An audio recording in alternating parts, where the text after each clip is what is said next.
I'm Pinecone606, and here I'm showing how I do the start of game mailbox booster pack manipulation.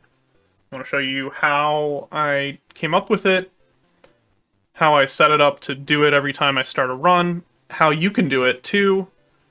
You can and how you can find your own set of booster packs that you want to target with this manipulation. So the very, very simplified, basic explanation of the game is that the RNG is set to a fixed value every time you reset the game, and it increments every frame, except when you're in certain menus or in battles. So if you start a timer at the same frame that you reset the game, your timer is synchronized with the RNG. And if when your timer goes off, you enter a menu at the same time. If your timer's set for 10 seconds and right at 10 seconds you enter a menu, you're gonna know what RNG value you're at. You're gonna get the same result every time, as long as your timing's perfect. That's easier said than done, but whatever. So we can use this combined with our knowledge of what booster packs we get at each RNG value to aim for specific ones. So I'll just show you an example of that right now. This is the booster pack that I go for normally. So when I'm doing most of my runs, I'm going for this 5-frame window where within 5 frames I could get Hitmonchan every time. So what I do is I wait till, like, I don't know, here. And basically, I try to time my entering the read mail screen for when that 4th beep on my timer goes. That's when it's saying 0 seconds. And then at this point, once I'm in this mail screen, the RNG's frozen. It doesn't matter how fast I mash through these buttons. The pack's already locked in. So let's see what I get. It's going to be a Hitmonchan. Right there. See? I knew that because I was aiming for it, and the timer stopped at the time. I stopped my timer at the correct time, and I entered the thing, and I got my booster pack. Cool. Alright. How does this work? How can I do it? Alright, so the program I'm using is called Flow Timer. It's down here. Flow Timer is a millisecond precise timer that is used by speedrunners for different games, mostly in the Pokemon series. And so you can type in a certain number of milliseconds, you can type in how many beeps you want to hear, you can type in the interval of beeps, and you can set global hotkeys to start and stop the timer and stuff. So this is super useful for me,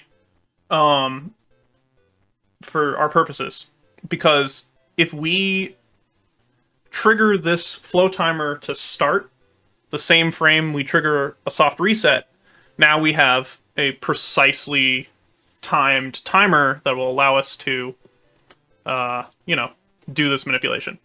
So what I have, I play on a weird controller. I assume you play on a normal human being controller, but it doesn't matter what controller you use. I play on a freaking hitbox, and oh my god, it's not showing up very well. Okay. And basically, my buttons are like A, B, start, select, like that. These 4. So I have select mapped to 2 different buttons. And this select, I have mapped to a keyboard key. And that keyboard key is the hotkey that starts flow timer. So when I want to do a soft reset that starts flow timer, I will hold the other 3 buttons, and I'll make sure the last one I hit is the one that's programmed to start flow timer. See? Cool. Perfect. That way I can get the timer running reliably every time. If you play on keyboard, this is easy. This is super, super easy. You just make one of the buttons you have mapped to select be flow timer's global hotkey in the settings. You can see here, I have the minus key set as my start button global hotkey timer for timer. If you play on a controller, it's a little harder. You need to use something like Key to Joy, or I use this program called Anti-Micro to map the minus key to one of my controller buttons. It doesn't have to be the minus key, by the way. It could be literally any keyboard key you want. Minus key is actually kind of annoying, because if you type it normally, then you start the timer all the time. just for quality of life reasons, I like to have select mapped to 2 different buttons on whatever controller or keyboard I'm using, so that whenever I'm doing, because like the run is full of soft resets, you do these all the time, and you don't want to hear those beeps all the time just because it's really annoying. So I have 2 select buttons, one that starts the timer and one that's normal. The key to getting it all synced up, though, is that, you know, you have to hit 4 buttons to do a soft reset. You want to hit B, A, and start, and be holding those when you tap the program select button lightly. That way, you're not running into any issues. If you hit select first, you can see the timer reset, but I didn't set the game up. You can also see the timer kind of resets over and over again, and it's if you just hold the select button, and it's not precise. So you want to tap select as the last button you need to do the soft reset, and that'll make sure it's synchronized. Oh, I should have had my freaking controller viewer up the whole time. See, AB starter held, and then I tap select, like that. Okay, cool. So now we know how to start the timer precisely. By the way, you want it mapped to select. You want you want select to be the last button you hit for your soft reset, and you want the timer start mapped to select, because select is a button that doesn't do that much in the game. So if you have it mapped to like A or B, there's a chance you'll like advance a menu at the same time you soft reset, and it'll add a little lag or something. You want it on select. Okay. So now, once you have your flow timer set up to do that, the rest is pretty easy. It just takes a little work beforehand. You'll type in whatever offset from the start of the game that you need to land in the RNG where you want, and we'll get to what that number should be in a minute. And then you can pick a number of beeps to hear before the timer hits 0, and how far apart those beeps are. I like to do them at 120 beats per minute, so that means 1 beep every 500 milliseconds. Some people like to go a little faster, because it's a little easier for them. Just play with these, do what you want. In the settings of Flow Timer, you can even change like what the sound is, and all that stuff. Whatever. Who cares? All good. Did I hide the settings? Okay. Alright. So now we know how to set up a Flow Timer, and I'll show you again what we do with it. We do a soft reset of the game while hitting the minus button. We're going to enter our save file at some point. We just have to do it before the timer goes. And then this is where we're trying to wait to hit A until the timer goes off. So I hear my beeps. And I try to time it for that last beep. In my case, I do 4 beeps at 500 milliseconds. People do different numbers of beeps. You can figure it out. But you want to time it for the last one. And once we're in this screen, RNG is frozen. Not going to advance at all. We've already locked it in, so we can take our time to match through this. Obviously, we're speedrunners, so we're going to go as fast as we can through this text. But, you know. Cool, what do we get? Hey, it's a Hitmonchan. Nice. That's the thing I'm aiming for. So let me show you the manipulation I use. Like the set of packs I'm aiming for in my runs.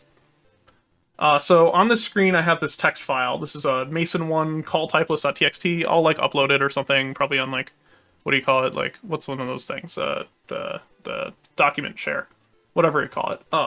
Crap. Paste bin. Damn. I'm not smart. Okay. So literally, this is like the first 10,000 frames of the game. And this is the rare and then the 3 uncommons you will get if you open this booster pack, or if you open the mail screen, like you hit the read mail button on each frame. So like, it's impossible to do this, but if like on the very first frame of the game, you opened that read mail pack, you'd get a Scyther, Charmeleon, Dugong, full heal. We can actually see which frame we hit by using Control F and just typing in the contents of the booster pack. Although there are some duplicates, so not very many. So we do find next, and there it is. That's the frame we hit. All right, so you can see that we hit frame number 972. We hit this nice one here. So you can actually kind of clearly see right here what is happening. There are 5 consecutive frames in the RNG around this time where you can get a Hitmonchan. So my manipulation of choice is to specifically aim for this 5-frame window, because it's pretty easy to hit a 5-frame window relative to other manipulations you do. and that gives me an extra Hitmonchan to start off my runs. This is super useful, and it doesn't cost very much time. The cool thing is, so you start a run by like having your save state where you've completed the tutorial, and the timer starts for the run when you hit continue from diary, right? So you can actually start this manipulation before your run officially starts. And then you can sit here and wait for the timer to run down as low as you want. And then your run will only officially start when you enter the screen. So I wait till about here. And then I do my manipulation. And now I've only spent about 3 or 4 seconds of the speedrun time to open this booster pack. So it's basically a free rare that you can pick in advance if you use this manipulation. That's super clutch, very useful. So, here's the time offset I use in order to hit this 5-frame window. I use 17,145 seconds. Your mileage may vary. What you want to do is you want to set up your timer. You can probably start, if you're aiming for this Hitmonchan pack, you could start with this value. And then you basically just practice this a few times. And since you have this text file here, even if you don't hit the Hitmonchans, you'll know exactly which frame you're hitting each time you practice this. So maybe you'll see that you hit this, like, this Gyarados frame here, and then this Hitmonchan frame here, and this Chansey frame here. And you can see, oh, I'm hitting a frame that's like, I don't know, 7 or 8 frames early. Then you can adjust your timer to line up with where you end up. So, like, if you're consistently, off by about 5 frames, like you're hitting it 5 frames too soon, then all you need to do is add 5 frames worth of time to your timer. Very simple to do that. It's 16.67 milliseconds per frame. But we can just do simple math. So we'll do 17.145. We want to add 5 frames to this. Is a hypothetical example, right? So then we do plus 5 divided by 60. Oh no, it didn't do that right. Okay, sorry. 5 divided by 60, cool, plus 17.145.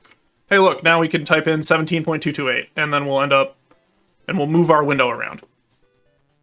Basically, the math we're doing there is to change our offset. So,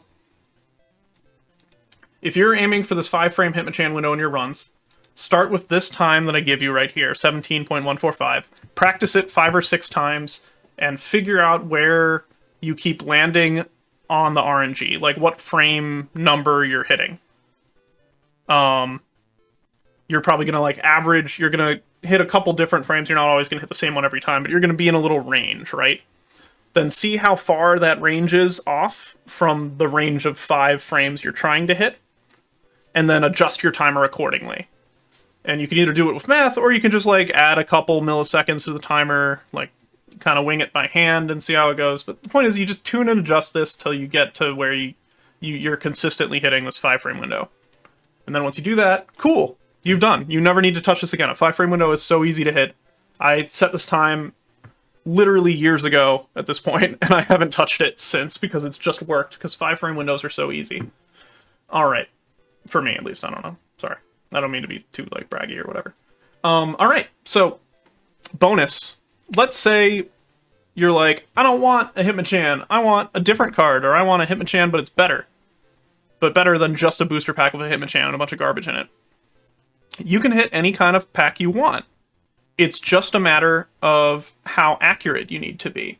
You can get any specific pack as long as you hit a 1-frame window. That's a 1/60th of a second window. That's kind of hard. But again, this only costs you a couple of seconds to try. So if you're really dedicated to landing a specific frame, you can just keep resetting your run until you get it. And you only play about 3 seconds of the run at a time. And like you can really do whatever you want with that. So if you're trying to get creative and you're like, oh, I want to start every run with an extra computer search, you can look through the file and try to find frames of computer search. One note, so you know how there's these 5 consecutive frames of a Hitmonchan, right? Because of like the way the RNG works, I'm not going to explain the whole thing right now, but because of the way the RNG works, there's only one rare of each type that can ever be on consecutive frames. So for the fighting type, Hitmonchan is the only rare that can stack up like this. There are no two consecutive RNG frames that are both Dugtrio, for example. For the trainers, Item Finder is the rare that can be consecutive. For Lightning, I forget. I think it's Magneton, which is really unfortunate because we would love if you could get consecutive Electabuzz. Like that would single-handedly like change the whole Charmander and Friends category. So if you're aiming for some of those rares, you might have to aim for either a 1-frame window or a like 2 out of these 3 frames window for it. The reason I aim for Hitmonchan is because there's a lot of like different consecutive frames of Hitmonchan. It's just easy, and Hitmonchan's helpful in my run. It reduces the number of shuffles I need to do in the early game, and it's nice to have an extra Hitmonchan, and it doesn't cost me anything. So yeah, let me show you how to do your own, find your own frames to target and set up your own manipulation. Right?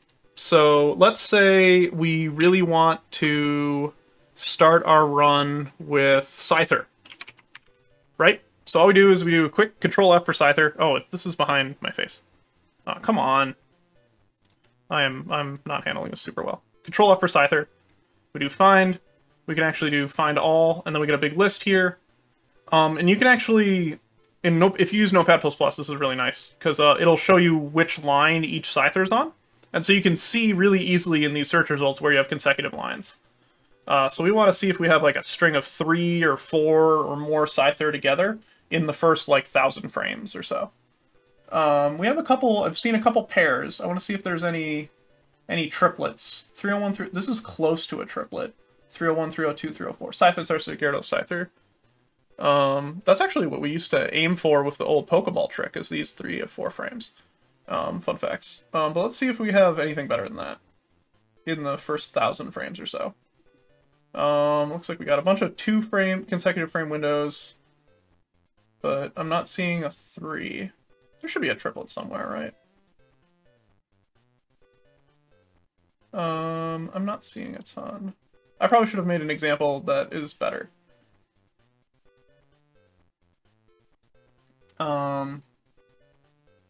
Let's see.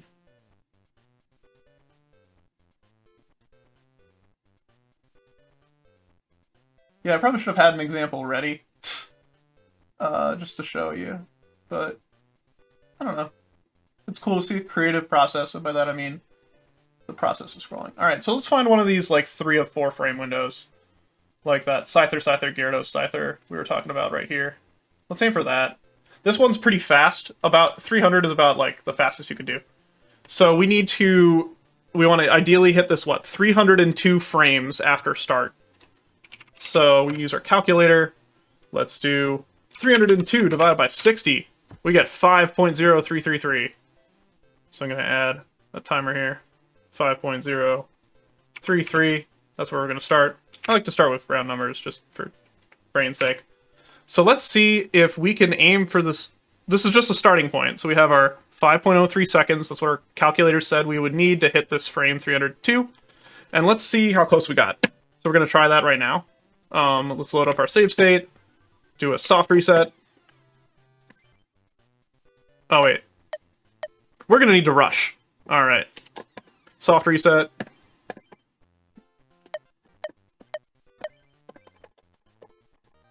And what do we get? First try, we got the Scyther Magikarp Kadabra. That's actually not... That happens to be a Scyther, but it's not in our target here. It's not one of these 4 frames we're aiming for. Which one is it? Do we see it nearby? Scyther... Is it way lower, maybe? Where did we... I guess we can use Control F, right? To figure out where the hell we ended up.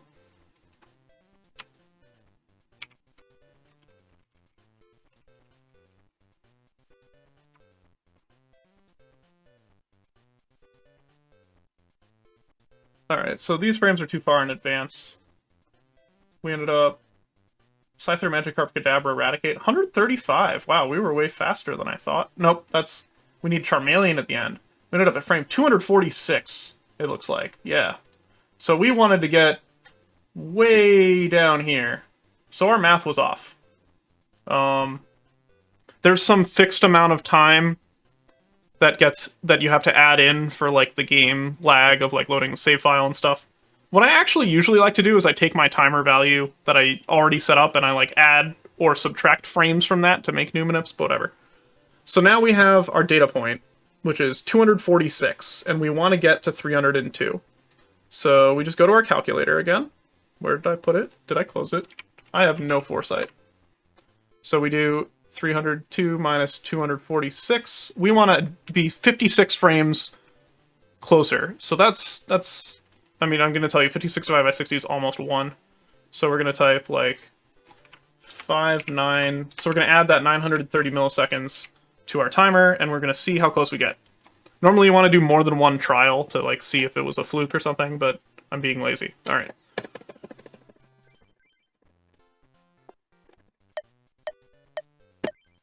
What frame did we get now? Gyarados, Nidorino, full heal. That actually is 303. That is only one frame later than our target. So we are right in the middle of the window now. This is our 4-frame window, 3 of 4 frame window we're trying to hit. So we got unlucky. We hit the one frame we didn't want to happen.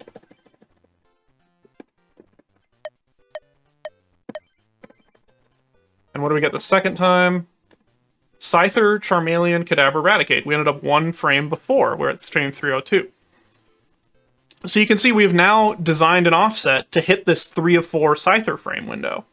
5960 is the offset, by the way. So yeah, that's the process of designing a start of game booster pack manipulation. You find a range of booster packs that you want to hit, or you find a specific one if you're a masochist. Then you do some math to calculate how long the offset should be. You test, you figure out how far off you are, you do some more math to adjust your offset until you are landing right where you want to land when you do this trick. That's kind of all there is to it. I know I didn't explain it super well, but I at least did explain it, and now I made a little video about it. So if you have any questions about it, feel free to drop a comment, message me on Twitter. It should be at Pinecone606. Check out my Twitch. It's also Pinecone606. I have a Mastodon now. I think it's Pinecone at wetdry.world. I don't know. Otherwise, cool. Thanks for tuning in. And hopefully this helps you when you're playing Pokemon trading card game for Game Boy Color. Woo! Alright.